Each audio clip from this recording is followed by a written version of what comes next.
Romanos capítulo de número 2, o versículo de número 17.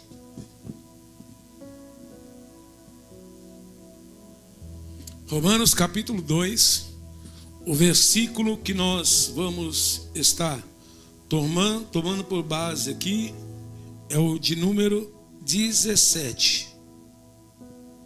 Que diz assim a palavra, nós vamos ler do 17, é um texto bem extenso, do 17 até o 29. Romanos, capítulo 2, versículo 17 ao 19, ao 29, diz assim: Você que se diz judeu, se apoiam na lei de Deus e se orgulham de seu relacionamento especial com Ele. Conhece a vontade de Deus, sabe o que é certo, porque foi instruído em sua lei. Está convencido de que é guia para os cegos e luz para os que estão perdidos na escuridão.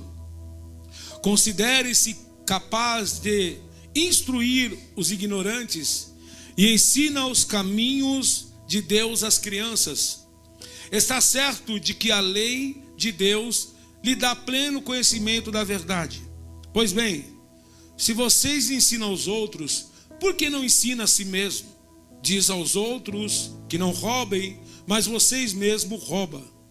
Afirmam que é errado cometer adultério, mas vocês mesmos adulteram.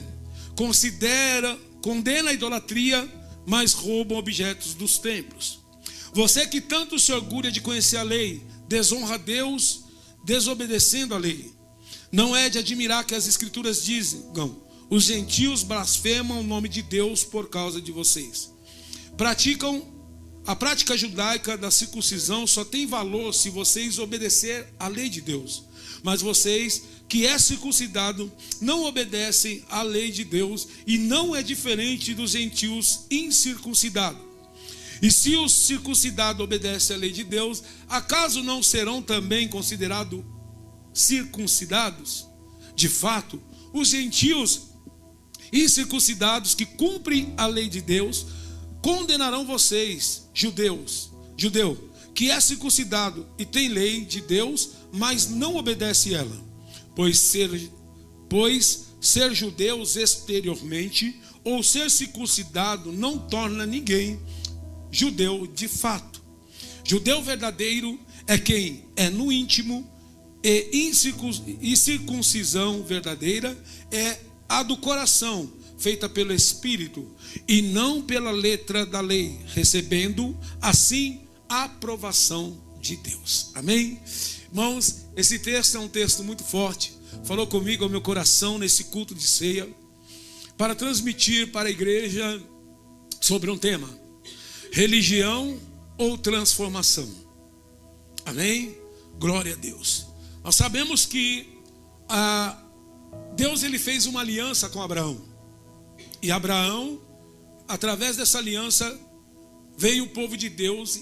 E através dessa aliança, Deus disse que viria o Salvador, Jesus Cristo de Nazaré. E o povo de judeu, eles são considerados judeu porque vem da tribo de Judá. E este povo, eles se vangloriavam de ser o povo escolhido, de ser o povo judeus escolhido por Deus. Nos tempos de Jesus ele sempre está o quê? Ele está repreendendo essa hipocrisia desse povo, porque eles se vangloriavam da lei, eles olhavam para os gentios e eles se achavam melhores que os gentios, né? Eles eram pessoas totalmente separadas. E Jesus ele veio para quê? Com o evangelho. O evangelho, o que significa o evangelho? Boa notícia, as boas novas. Jesus, por muitas vezes, ele veio confrontar estes judeus. Então, nós vamos ver que esse tema central aqui desta palavra é que Deus não procura apenas pessoas religiosas, Deus procura pessoas transformadas pelo Espírito Santo. É só o Espírito Santo que é capaz de fazer isso. Porque o texto, nós vamos ver o texto-chave aqui, é que Paulo disse para aqueles judeus daquela época, porque não é judeu quem é exteriormente, mas judeu é o que é no interior. Então Paulo aqui, irmãos, ele está escrevendo para pessoas que conheciam Deus, que frequentavam o culto, que liam as escrituras, que possuía tradição religiosa. Mas o problema não era a falta de conhecimento. O problema aqui é o excesso da religião sem transformação. Este é o problema. Porque existe uma grande diferença, irmãos, entre conhecer sobre Deus e conhecer Deus. Existe uma grande diferença: frequentar a igreja e ser igreja. Ter uma Bíblia e viver a Bíblia. Possuir religião, mas não possuir comunhão. Há uma diferença muito grande. Mas o Espírito Santo está nos convidando hoje, nessa manhã, a fazer uma avaliação. Não avaliação do nosso irmão, não avaliação dos ímpios, não, fazer uma autoavaliação, tá, irmão? Porque existem pessoas que, infelizmente, que estão perto do altar, mas longe da presença de Deus. Estão perto da Bíblia, pastor, mas longe da obediência, perto da religião, mas distante da transformação. Então Paulo, ele vai aqui confrontar esta hipocrisia. Deus não procura aparência de santidade, ele procura uma realidade espiritual. Deus, ele não procura. E aqui que Paulo vai alertar o perigo de confiar nos privilégios espirituais. Esse povo, pastor, eles têm um privilégio. Eles são o povo escolhido. Eles são privilegiados. E eu e você também somos privilegiados. Só que o que? Os judeus, eles possuíam e esse privilégio que eles tinham, irmãos, era o que? Eles tinham a lei, eles tinham os profetas, eles tinham aliança, tinham revelação divina. Mas só que transformaram esse privilégio em motivo de orgulho.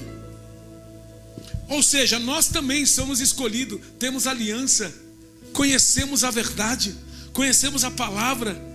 Nós temos esse privilégio e isso é bom, isso é legal.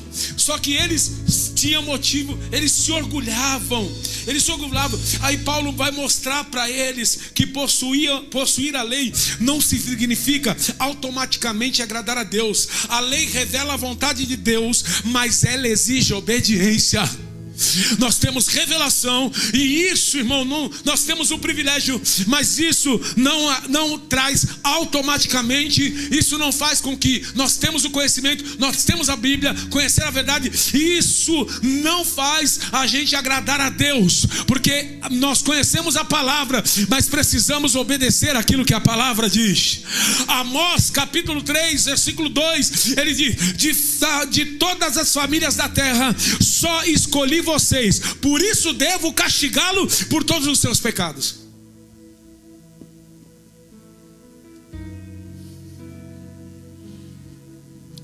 Ensina que receber mais luz, nós recebemos mais responsabilidade.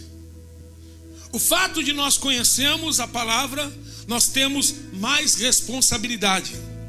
Porque infelizmente hoje existem pessoas que têm tempo de igreja, tem cargo ministerial, conhece teologia, a família é cristã, mas nenhuma dessas coisas substitui o relacionamento com Cristo. O fato de eu estar na igreja, o fato de a minha família estar na igreja, eu ser igreja, eu conhecer a lei, isso, irmãos, não substitui o relacionamento com Deus. Porque você imagine alguém, irmãos, trabalhar, pastor Marcos, 30 anos num banco. Trabalhar num banco e não possuir uma conta do banco. Ou seja, ela está perto do dinheiro, mas não tem o dinheiro. Então não é o tempo.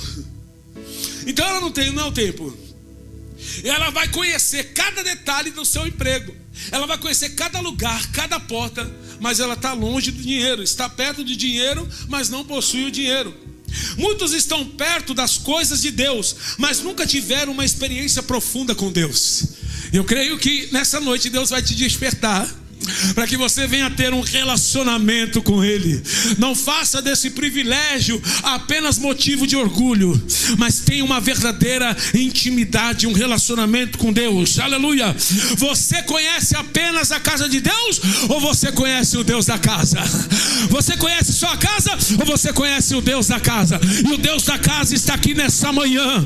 Glória a Deus, para nos despertar a ter um relacionamento com Ele. Paulo então levanta uma questão desconfortável. Não basta conhecer a verdade, é necessário viver a verdade. Ele vai falar agora sobre o perigo da dupla vida. Vamos ler o versículo de número 21 ao versículo de número 24. Ele vai falar o perigo da vida dupla. Olha o que ele está dizendo. Pois bem, se vocês ensinam os outros, por que não ensina a si mesmo? Diz aos outros: não roubem, mas vocês roubam. Afirmam que é errado cometer adultério, mas vocês mesmos adulteram. Condena a idolatria, mas roubam objetos do templo. Vocês que tanto se orgulham de conhecer a lei de Deus, a lei desonra a Deus e desconhece a lei. Não é de admirar que as escrituras digam: os gentios blasfema o nome de Deus por causa de vocês. Falamos não adultéria, mas quando olha para a igreja vê adultério. Ensinamos aos outros, mas não ensinamos a nós mesmos. Isso é um perigo. Por quê, irmãos? Quando eles perguntam para Jesus, quando eles falam para Jesus sobre a carta do divórcio, lembra? Porque eles gostavam, irmãos, sabe fazer o quê? Eles queriam a carta do divórcio porque eles queriam casar com outras mulheres, largar as suas. Por isso que eles vão perguntar ali. E Paulo está dizendo: pois vocês ensinam os outros, e por que não ensina a si mesmo? É um golpe direto na hipocrisia. Os judeus ensinavam princípios, mas muitos não praticavam aquilo que ensinavam. O resultado era devastador. Sabe o que acontecia? O nome de Deus era blasfemado pelos ímpios. Eu já disse aqui para os irmãos: uma coisa é eu ser odiado por causa de Cristo, outra coisa é Cristo ser odiado por minha causa. Olhavam para a igreja e não parece muito com os tempos de hoje. Nosso testemunho fala antes da nossa palavra. Os filhos nos observam, os amigos observam, os colegas observam, a sociedade observa a igreja. Muitas pessoas vivem dois personagens: um personagem para a igreja, outro personagem para o dia a dia, mas Deus conhece ambos. Deus conhece ambos. Um relógio parado pode parecer bonito na parede, mas a sua beleza não compensa a sua inutilidade. Ele pode estar bonito, mas se não estiver funcionando, não vai adiantar nada. Da mesma forma, a aparência espiritual sem prática não produz fruto. Oi, irmão, eu estava até comentando ali com o Adailson, que eu estava vendo a hipocrisia do povo, né? Falando das igrejas que iam mudar o horário de culto por causa do jogo da Copa, né? Aí começaram aquela coisa. Por isso que eu falo, o povo adora templo, irmão. E eles acham que o templo... Outro dia eu vi o pessoal lá assistindo o culto, o jogo na igreja. Aí começaram a criticar. Eu já falei que isso aqui não é igreja quando ninguém está aqui. Isso aqui é um montoado de parede. Deus não habita em templo feito por um monte de homens. Não existe lugar sagrado, existe pessoas sagradas. A pessoa coloca: não tem templo. Jesus falou: eu não habito em templo. Aqui não é templo, aqui não é casa de Deus. Porque se fosse casa de Deus, quando ninguém estava aqui, ninguém fumava maconha aí na porta. Deus matava todo mundo, mano. Deixa de ser, pensa pelo menos. Aí o povo ficou. Uma hipocrisia. Aí fala assim: ai, mudou o horário do culto por causa do jogo. Mas engraçado, você não veio para o culto por causa de festa. A hipocrisia. A hipocrisia. Adia o culto seu. E não é errado. Não é errado. Não é errado.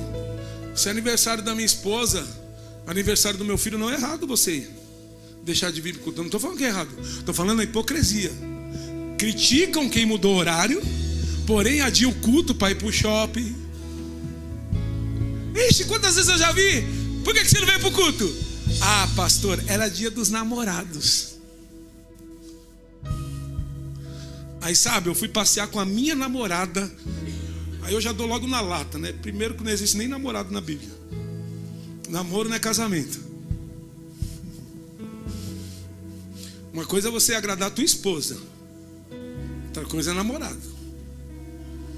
A Bíblia fala de casamento e não de namoro. Pegou, né, os crentes? Aleluia. Eu já vi gente, eu posso falar? Mas não vou falar quem é, tá? Eu já vi gente faltar ao culto porque cachorro morreu. Mas o cachorrinho morreu. Irmão, adiou o culto. Mas a hipocrisia está lá. Está mudando o horário de culto por causa da Copa, que é de 4 em 4 anos. Ou não pode adiar o culto, mas mudar o horário pode. Qual o problema?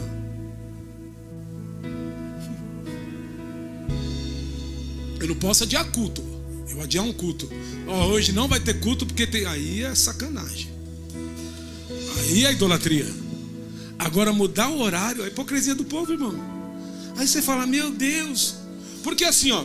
E se você for ver o que eles usam texto, pastor, do Antigo Testamento, para dizer que o sábado era o dia do Senhor. E coloca que o domingo é o domingo do Senhor. Porém, irmãos, então se for assim, quem for trabalhar no domingo vai ter que morrer também. Porque é o que a lei dizia, você não podia nem trabalhar, né? Estou mentindo? Trabalhar não podia. Só que tem gente que falta culto porque trabalha. Então se a gente for ver, pronto. Quer cumprir a lei? Vamos cumprir. Isso é a hipocrisia deles. Por isso que Jesus fala assim, ó, vocês atam um fardo tão pesado no povo que nem vocês mesmo carregam. Seus hipócritas. Vocês colocam um jugo tão pesado que vocês mesmo não. Então, aparência espiritual sem prática não produz fruto. Seu testemunho é o sermão que as pessoas leem todo dia. É o que as pessoas leem todo mundo. Agora cabe uma pergunta para nós: quem sou eu quando ninguém está olhando? Quem sou eu longe dos cultos? Quem sou eu longe dos aplausos? Quem sou eu? Quem é Deus? Porque Deus ele trabalha primeiro, irmãos, no secreto e depois no exterior. Ele trabalha dentro e depois no exterior. Então Paulo está dizendo, ele está confrontando eles. Ele está dizendo hipocrisia, aparência de religiosidade. Só que vocês não cumprem aquilo que a Bíblia está dizendo. E por isso o nome de Deus é blasfemado entre os ímpios. Os ímpios olham para nós e diz: olha, eles falam para não adulterar, mas olha eles. É que nem você pega na própria política mesmo. Sou conservador, mas o cara está lá com um monte de mulher, irmão. Conservador não. Se você é conservador, se você é pró-família, como diz, você tem que ser pró-família. Amém? Dá glória aí? Ou pegou pesado? Aleluia. Paulo vai alertar o perigo de confiar nos símbolos. Olha, nos símbolos. Põe aí, filha, versículo 25 ao 27. A prática judaica da circuncisão só tem valor se vocês obedecem à lei de Deus. Mas se você, que é circuncidado, não obedece à lei de Deus, não é diferente de um gentil incircuncidado.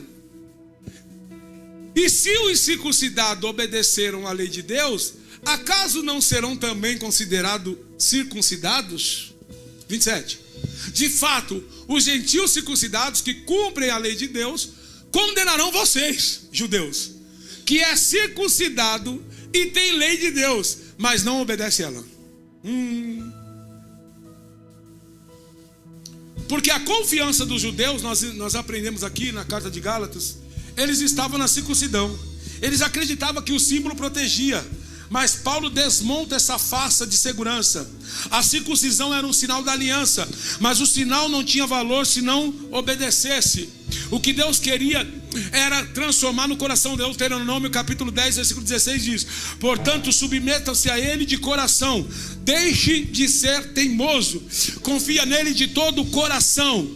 Mas hoje em dia existe também esses símbolos que nós podemos se apoiar nesses símbolos e colocar segurança nos símbolos. Qual que é, pastor? Batismo, a Santa Ceia, ministério, credencial.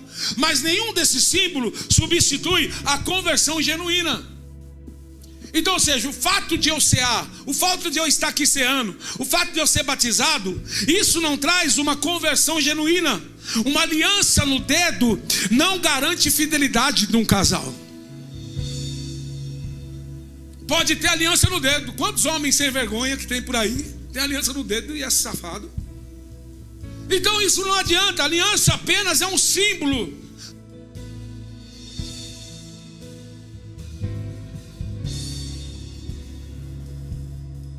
Glória a Deus. E não uma realidade.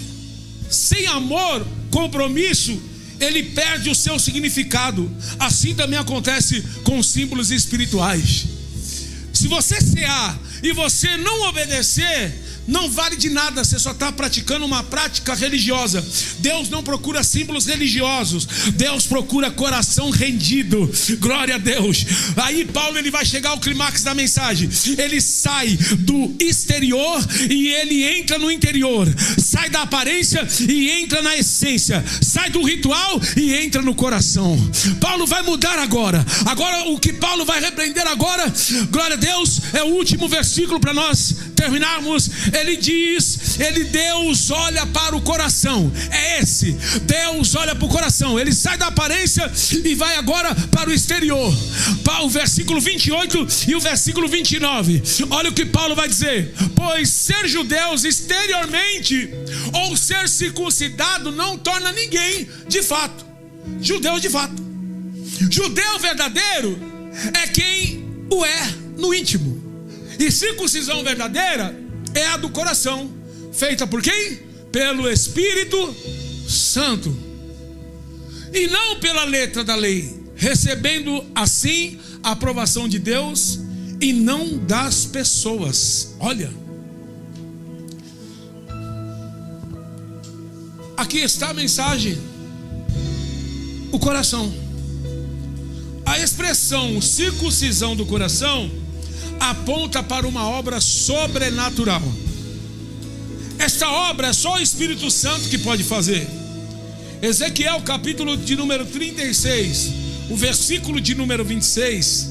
Ezequiel, ele profetiza e ele diz o que Deus faria para o povo, o que Deus queria realmente para o povo, já lá no Antigo Testamento. Ezequiel capítulo 36, o versículo de número 26. Glória a Deus. Diz assim: eu lhe darei um novo coração e colocarei em vós um novo espírito. Removerei o seu coração de pedra e lhe darei um coração de carne. Jeremias 31, 33 também Deus disse para o povo. Deus disse que iria colocar a lei dele no coração do povo. Ei, o avivamento é esse. Eu colocarei, olha lá, esta é a nova aliança que farei com o meu povo. E de Israel, depois daqueles dias, diz o Senhor, porei a minha lei na sua mente e escreverei em seu coração, e serei o seu Deus, e eles serão o meu povo. É como eu disse aqui, isso é só produzido pelo Espírito Santo. É só o Espírito Santo que pode fazer isso. E se o Espírito Santo não trouxe transformação, não é pastor que vai colocar, não é a igreja que vai colocar. Eu já disse aqui, por isso que você colocar regras, isso, irmãos, não traz transformação, isso não traz mudança. Como eu sempre ensinei aqui, uma coisa é eu dizer para o Isaac, que é uma criança, e falar para ele assim, ó, não coloca o dedo na tomada que dá choque. Isso é normal, porque ele é uma criança. Agora eu vou falar para um homem de 40 anos não pôr o dedo na tomada? Então a transformação ela é produzida pelo Espírito Santo. O Espírito Santo, ele não veio apenas para melhorar pessoas, ele veio para transformá-la. Quando ele entra, o orgulho e a humildade, o orgulho, dá lugar à humildade. O ódio dá lugar ao perdão. A incredulidade dá lugar à fé. A religiosidade dá lugar à comunhão. Quando o Espírito Santo entra, é isso que acontece. Quando Moisés viu a sarça ardendo, irmão, o fogo estava do lado de fora, mas no dia do Pentecoste, o fogo estava do lado de dentro. Glória a Deus, aleluia. Agora Deus não habita, irmão, em tendas feitas por homem, como eu já disse aqui. Ele habita no coração transformado.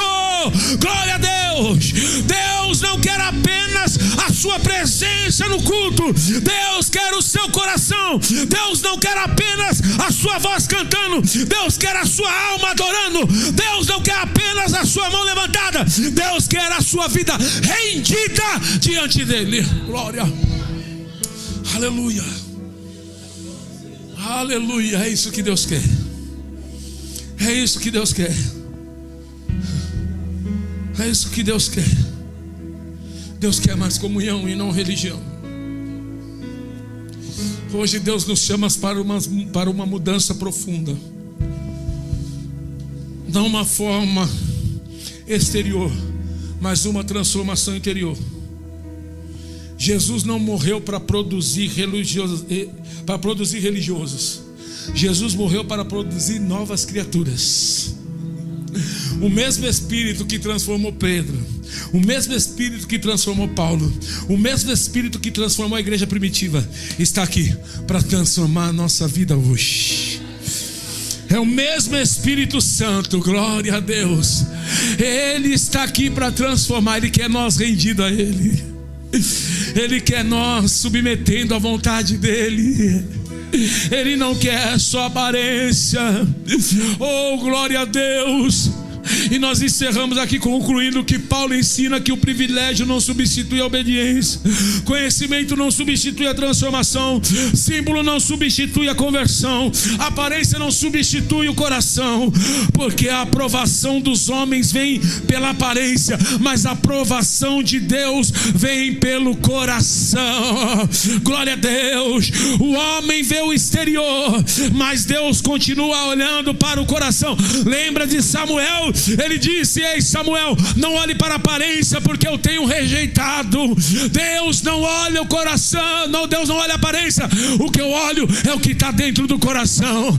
É que está dentro do coração. O que Deus quer é isso, que nós nos rendemos a Ele, que a gente não só cumpra rituais de culto, mas que a gente venha verdadeiramente adorá-lo. Glória, para que o mundo olhe para nós e veja, nós somos responsáveis. Cristo não está aqui fisicamente, Cristo não está.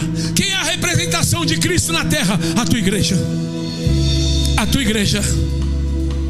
D.L. Moody disse: converta a tua casa, e daqui um dia todos os seus vizinhos estarão na igreja. Glória a Deus. Nós somos a Bíblia que o mundo lê. Glória a Deus. E que a partir de hoje nós venhamos deixar ser transformado pelo Espírito Santo. Tem gente, irmãos, que ele diz assim, a maneira dele de pensar: pastor, hoje eu vim para a ceia, já está pago, não preciso mais nem cultuar. Uma vez por mês eu vou lá na ceia, tá bom. Isso não mostra que você tem comunhão com Deus. Você só está cumprindo um rito. Ou dou o meu dízimo, já está pago. Eu não preciso, não. Você só está cumprindo o ritual. Deus quer que você tenha comunhão, irmãos.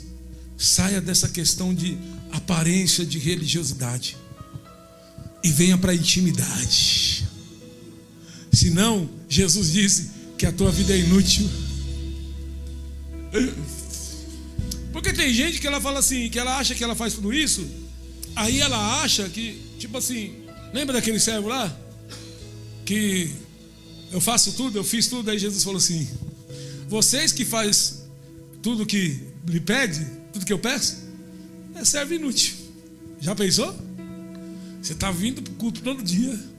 Você está aqui, ó, terça, estou na mesa, quinta, estou no culto, domingo eu estou no culto, sábado tem jovens, eu estou, tem culto da criança, eu estou. Aí Deus fala assim: você não passa de um servo inútil. Aí você, aquela musiquinha,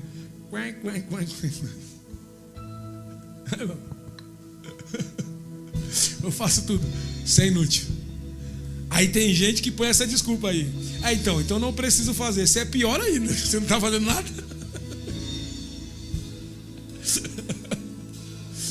É pior que o servo inútil ainda.